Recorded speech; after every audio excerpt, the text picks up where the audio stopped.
everyone, my name is Amber, welcome back to my channel. This is the mid-year book Freakout tag. I'm actually doing it on time this year. I might not be able to upload it on time because currently my graphics driver is being a pain and I can't edit any videos, but I'm recording so that I can get ahead. So welcome to the mid-year book Freakout tag, in which I discuss how my year of reading has gone so far. I will be uploading a separate statistics video, so stay tuned for that. Please subscribe if you like bookish and reading stats. I won't include any of that in this video because this is just a tag for questions. So the first question is, what is the best book you've read so far in 2023? I'm going to have to choose The Adventures of Amina Al-Sarafi. I loved this one. It was my first 5-star read of the year. Absolutely incredible. It's Shannon Chakraborty's newest book. She previously wrote the Daevabad series. I love that as well. So this was a highly anticipated release. I'm so glad that I read it immediately because it is honestly incredible. So this follows a retired pirate captain called Amina, who is living with her daughter and her mother in a house in the countryside away from everyone else. And then one day she is kind of propositioned by an old lady who is looking for her granddaughter. Amina accepts because it's going to pay her a lot of money, enough for her to retire for good, and then she has to gather the crew back together and sail around the Middle East. I have uploaded a full review of this book because I loved it so much. I just had to gush about it, so if you are interested, go and check out that video where I talk about it in more detail. Question number 2 is, what is the best sequel you've read so far? I'm going to have to choose a reread because I reread some incredible books earlier on this year. I ended up rereading Hex Hall, but I also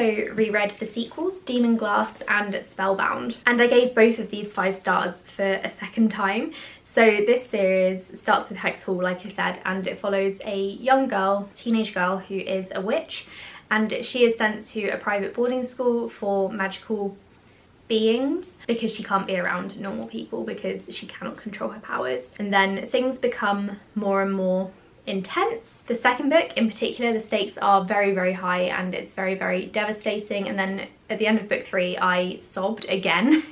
Even though I'd read this for the second time. So these are rereads, but they're still the best sequels that I have read so far this year. I'm actually going to upload a series check-in video in the next couple of weeks, probably, as you're seeing this. So again, stay tuned for that. That's coming soon, and I can talk about all of the series that I'm in the middle of and which sequels I've read recently in that video. Question number 3 is, what is a new release that you haven't yet read but want to? I have a lot. I don't know. I'm trying to look for books that I own already. A new release. How can I just choose one? This is very unfair. I'm literally sorting Goodreads by most popular. 1 second. I cannot believe I'm struggling so much with this question. I think I'm going to go with She Is a Haunting, which came out in February this year. This is a debut book. It's about a teenage girl who goes to visit her father in Vietnam, and the French colonial house is decaying all around her, and it's a YA horror book. I can't wait to read it. I actually requested it from the library, but then I had to return it because I didn't read it soon enough, and that was very silly of me because I really, really want to read this one. Question number 4 is, what is your most anticipated release for the rest of 2023? And I'm actually quite prepared for this one. So I haven't yet read it. I'm hoping to by the time you've watched this video, but I am really anticipating Love Theoretically.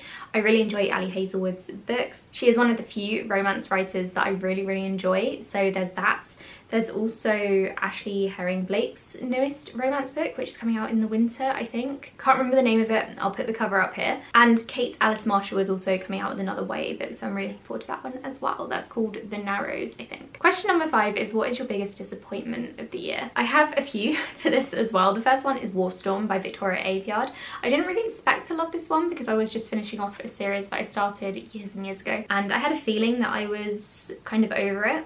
But this book was awful. I gave it 2 stars. I probably should have given it 1 because it went on forever. The plot was just not there. It dragged and it didn't need to be 700 pages long. I also wanted to mention Pod because I thought this was going to be incredible. I have heard amazing things about The Bees by the same author, and that has won a few awards, and Pod was up for the Women's Prize. As of recording this, I don't know if it won or not. I hope not. But this was just horrendous. It was terribly told. It was a story from a dolphin's point of view, which I thought sounded really cool, and there was also a whale's point of view in there as well, and various other sea creatures. It mainly just talked about kind of assault and depression over and over again, and yeah, I've spoken about this in various videos, but I didn't enjoy it and I was expecting to love it, so that was terrible. Question number 6 is, what was your biggest surprise? I have a few for this one as well, notably Giant Days. I read this because I was trying to read 28 books in 28 days in February, and I thought I would read some graphic novels, and I did. And I love this series. I have finished it now because I just could not stop reading it. I kept getting them from the library. This is a really cool series about 3 young women who have just started university. They start in their first year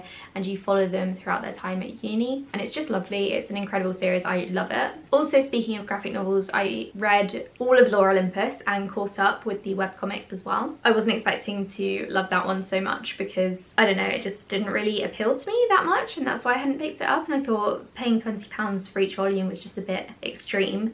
But now I can see why everyone loves it so much. The first volume wasn't great. I think I gave it 3 stars, and then as it keeps going and you get to know the characters more, it does get better and better. So yeah, I was surprised that I ended up loving the series and marathoning the entire thing. Question number 7 is, who is your newest favourite author? And I don't know if I can have a favourite author so soon this year. I have realised that I love Kate Alice Marshall's books though. I had only previously read a couple of books by her prior to this year, and then I started doing a project where I read all of her books and decide which one is best, and she's honestly an incredible author. I love her books so much. So she's definitely risen to the top for me. Question number 8 is, who is your newest fictional crush? I don't have one. I don't have crushes on fictional characters anymore unless it's on TV, but I don't do reading crushes really, I don't think. Question number 9 is, who is your newest favourite character?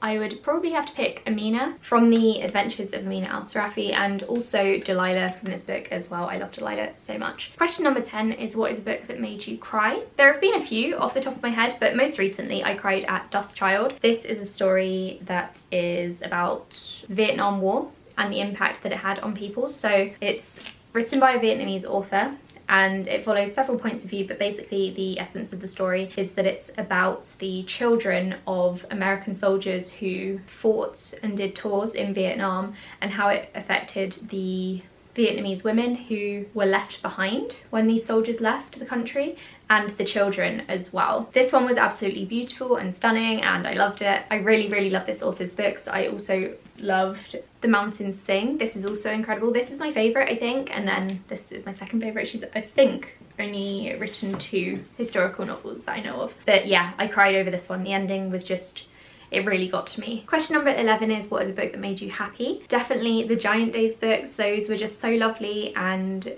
adorable, and I love them so much. Question number 12 is, what is your favourite book to movie adaptation from this year so far?